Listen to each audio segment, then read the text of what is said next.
The exercise period for the men from death row. A half hour each day, around and around, and then back to their cell to wait for tomorrow. 8 men awaiting execution. Murderers, thugs, incurable enemies of society. 7 of them wait with a stolid acceptance of the inevitable. The 8th does not. He cannot. He doesn't understand the events that brought him here, and neither does anyone else. But they happened.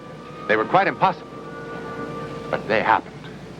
You see, each of us is brought up from a tiny child to believe and to rely only upon the evidence of our 5 senses.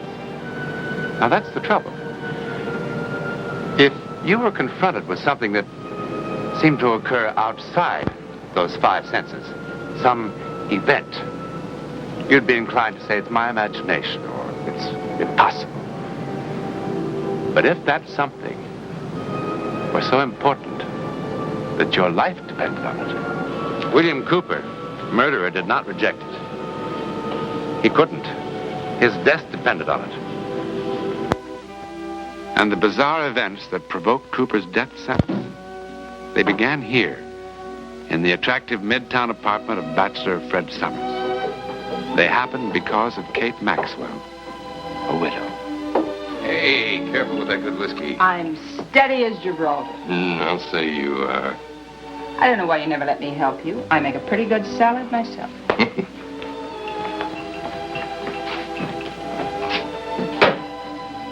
I know why you always keep inviting me to dinner.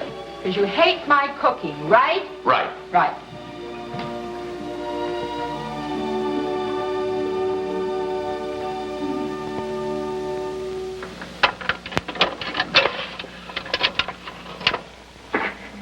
My dear Kate. Oh, perhaps you'd better sit down for this. I've quite a bit to say. Well, go on, sit down. I decided to record this because I never seem to do a very good job in person. Maybe with just me talking, and you not able to answer back with your peculiarly female logic, I'll get somewhere. Now, as I calculate it, to date, I have asked you to marry me at least 347 times, conservatively. And you've never said no. But, well, although you strike me as an otherwise bright young woman, you've never said yes either. Now, just in case they've escaped you, my qualifications are as follows. Health, clear of eye and sound of limb. Habits, steady and dependable. Prospects, first rate. Intelligence, way above average. And, as you can see, modest to a fault. I am, in short, a good scout. Trustworthy, loyal, obedient, cheerful, thrifty, brave, clean, and reverent. A prize catch for any clean-limbed, straight-thinking American woman. Darling Kate, I put one crucial question to you most seriously. And to answer it, you've got to search your heart deeply, honestly. Is it me or the idea of marriage? No, don't answer yet. Hear me out. I can't wait much longer. I love you. I adore you. But the way things are, it's tearing me apart. You keep saying you're not sure. After all this time, not sure? It's not me you're not sure about, Kate. I suppose I could figure out a life without you. And if I were sure you were able to fall in love with anyone and didn't love me, but I really don't believe that's it. And I think in your heart you know the real trouble as well as I do. Katie, I'm fighting a ghost, and that's not a fair fight. I'm not going to ask you again. I mean it. You're not being honest with either one of us. Look, Kate. I'm sure he was a great guy. And I'm sure your 2 years of marriage were perfect. But he's dead, Kate.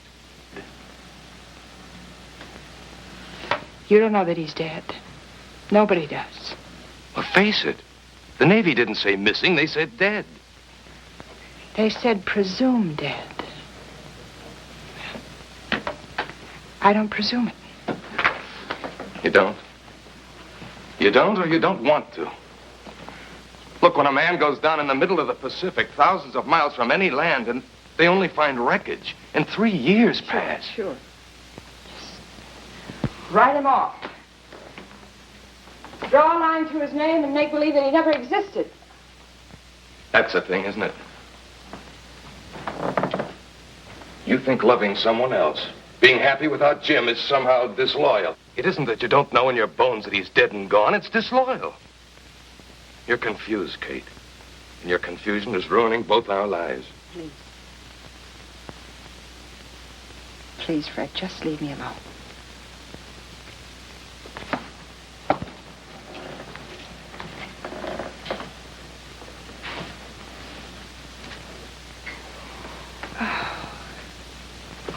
Kate, do you think he wants you to shut yourself off from life? He knew the kind of work he was in and knew it would happen at any time. He must have said as much to you, didn't he? And he must have told you if it did happen, to let go of him. Didn't he?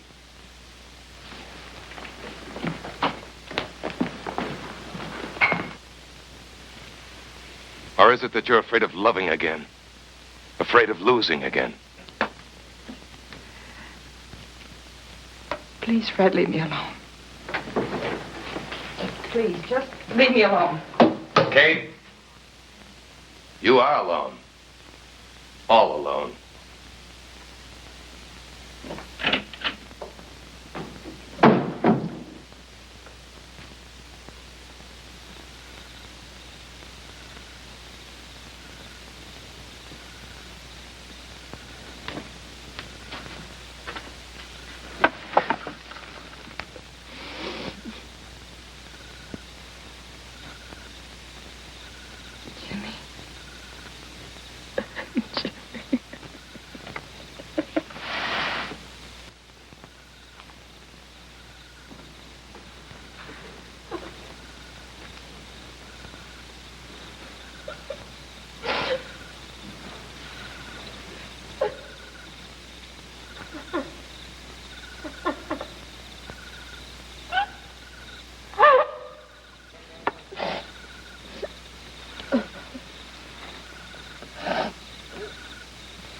Crying?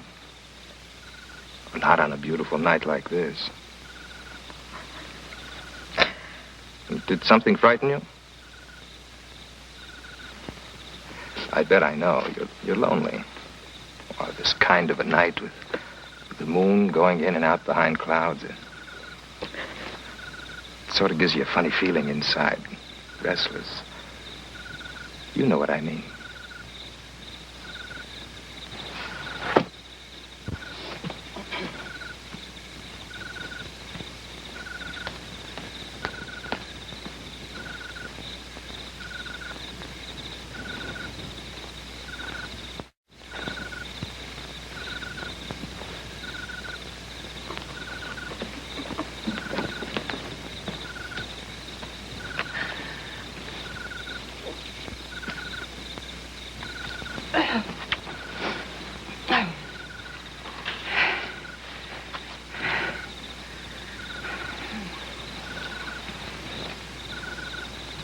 There are lots of lonely people.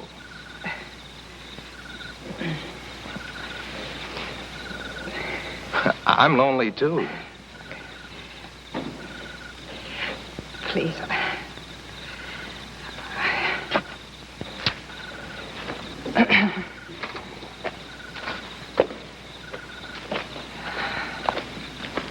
Are you going for a walk or walk in the park? I'll walk with you. But there's no one here but us. The whole park is empty for us. I know. I've looked around. You don't want to be lonely on a night like this. But you're not afraid of me, are you? I wouldn't hurt you.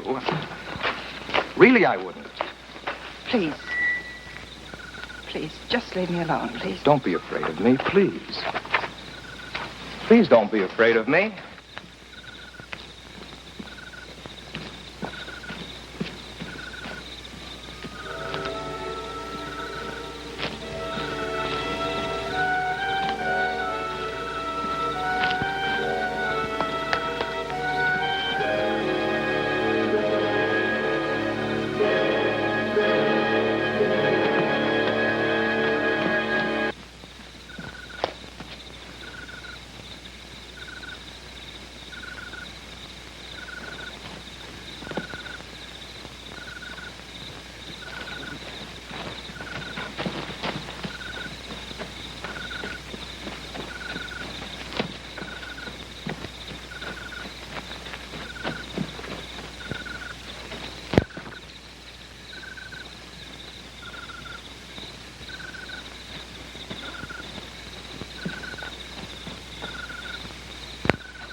You are scared. You are!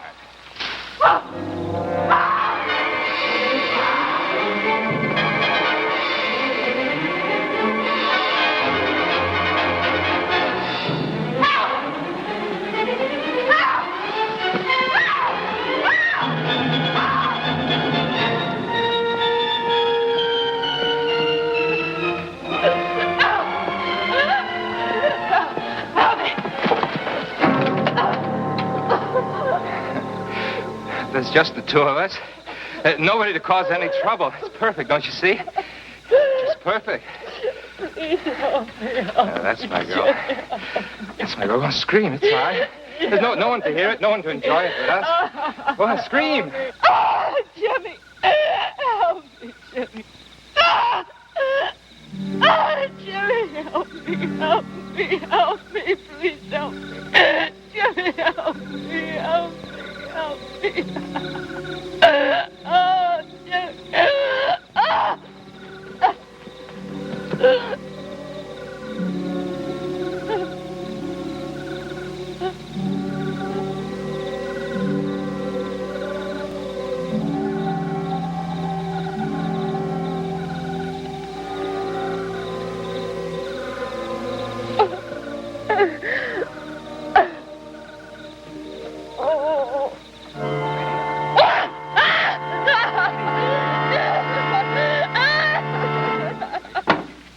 And you're sure you could identify the man if you saw him again?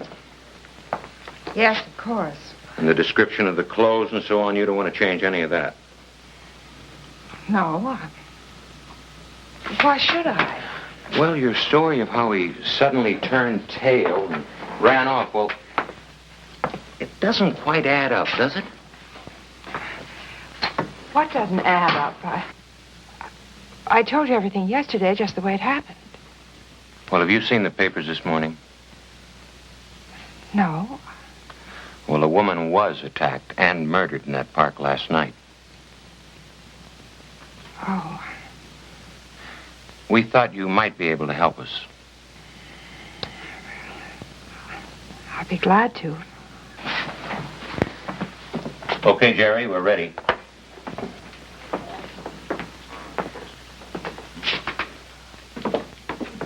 We picked up a few suspects. I want you to have a look at them. All set? Yes, sir.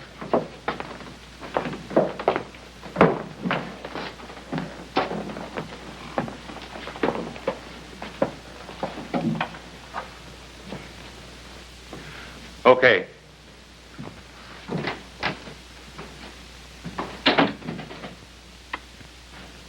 Okay.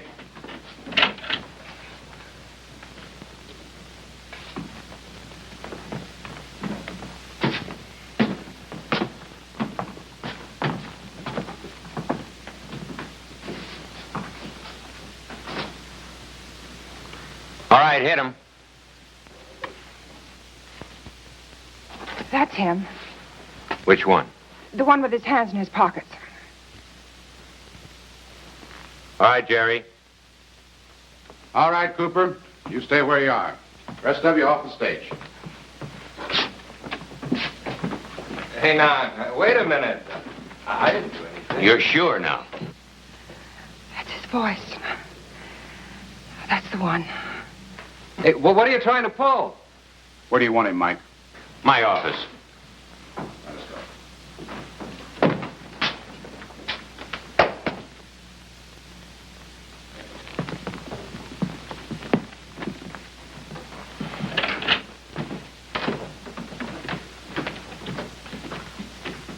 Any objections to facing him again?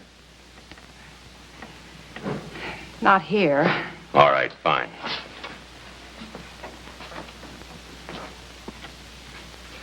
What is this? What are you doing? Don't I even get to talk to a lawyer before you start all this stuff?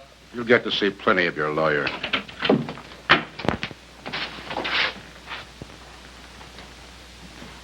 All right, let's get on with the inquisition. Well, the newspapers are going to hear about this when I get out of here. You believe me. Did you ever see this young woman before, Cooper? No. That's funny. She's seen you the night before last in the park. She couldn't have. Why not? Because I wasn't there. Where were you? taking a ride in the country. Alone? No, I had a girl with me. What was her name? How do I know? I picked her up. Well, we'll go into that later if we have to. I don't think we will. Look, what are you going to do with my hair and fingernails? I don't understand that. You still insist you've never seen this young woman before? Look, I don't think you got a right to do this sort of stuff until I first talk to my lawyer. Well, it's her word against yours. Under the circumstances, I don't expect yours will be very good in court. What circumstances? You just picked me up taking a walk in the park last night. Well, she says she saw me there the night before last. I don't understand what you're trying to prove anyway, even if I admitted I was there the other night, which I don't. Well, it won't matter one way or the other. I was just curious. We'll have a statement ready for you to sign in a few moments. Statement? Oh, look, you've got nothing on me, because there's just nothing to have. Well, the dead woman had a few of her murderer's hairs clutched in her hand, and there were deep scratch marks in her face and her throat. Your hair and the material from your fingernails are under the microscope in the lab for comparison. You can't prove anything from hair. Then why are you lying about being in the park the night before last when she saw you?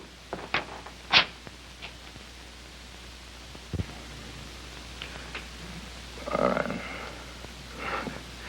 I was in the park. Oh, she's a pretty girl. I made a pass at her, so what? A guy that was with her would have put the finger on me sooner or later anyhow. What guy? The guy that was with her. Well, you didn't tell me there was anyone with you. There wasn't. What is this? No, I was alone. Is this a game or something? There was a big red-headed Marine there. A Marine? What are you talking about? Come on, lady. He was standing right next to you. He was 6'3" or 4", easy. What kind of routine is this? Everything fits. Book him. I didn't do anything. Let's go. Wait a minute. There wasn't anybody with... Please. Please, why are you lying? Just tell me why you're lying, please. Please, just tell me why you're I don't know lying. what you're talking about. Look, I told you the truth, lady. Tell me why lady, you're leave lying. me alone. Please, Leave me please. alone.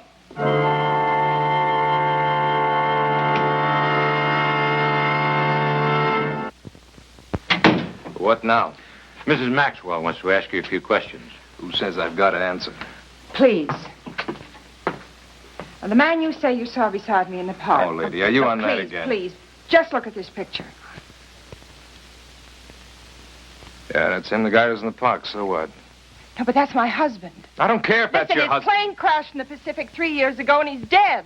I don't know anything about that. All I know is that he was there in the park. Him. Can I go now? Well, why not?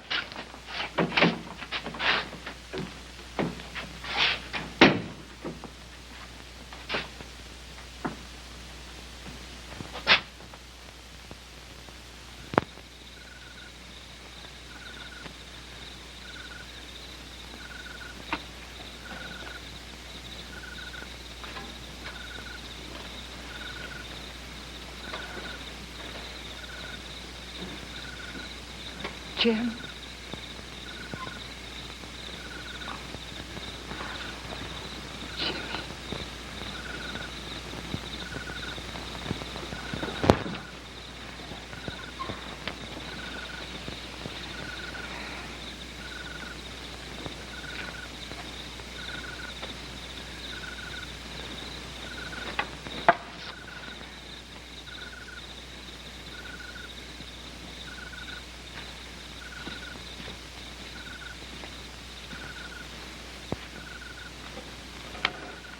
Kate,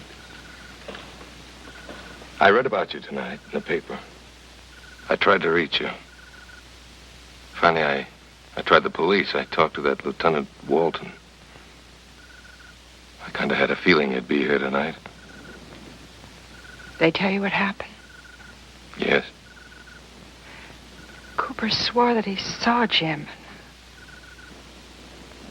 Do you understand that? No, dear. There's so many things I don't understand. The important thing is, what does it mean to you?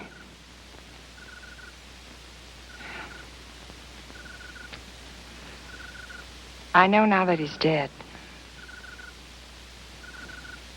Fred, he saved me.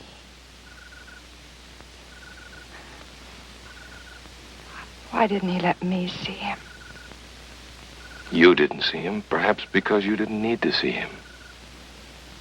But save you for what, Kate? To go on living a life all alone? No. No, not alone. Not anymore.